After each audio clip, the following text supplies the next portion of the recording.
Dessert naman to. Dessert station. At unang-una nga sa dessert bar, ang matcha balls, I highly suggest the chocolate. They also have matcha cookies and chocolate crunch. But this for me is the ultimate. Ito ang pinakapanalong dessert nila, matcha raspberry. Good luck na lang sa blood sugar. Aside from pastries and cake section, meron din nga silang kagedori and ice cream station. Na-try ko nga yung wasabi. Matcha? Yes, po. Matcha. Ito din po. Raspberry matcha naman. Raspberry matcha. Ito po yung matcha season. Matcha sea salt. Thank you. Another favorite na dessert is the chocolate cheesecake flan.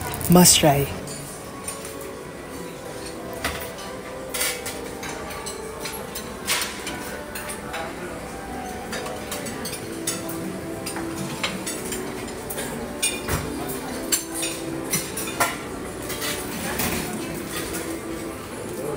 Cold cuts and cheese naman to.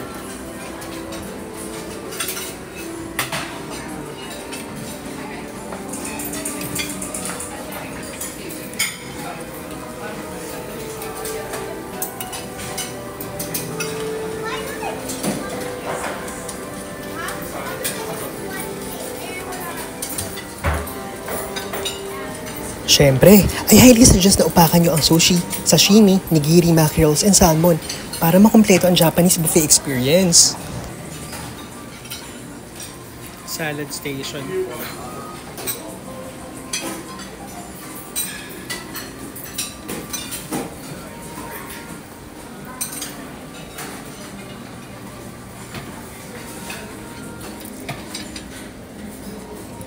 Pad Thai.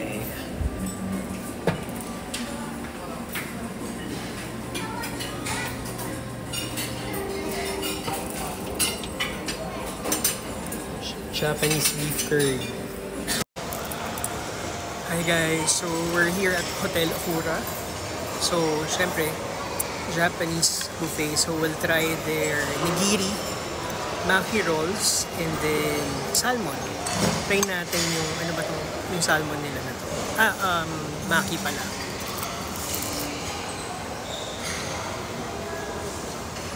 Itadakimasu!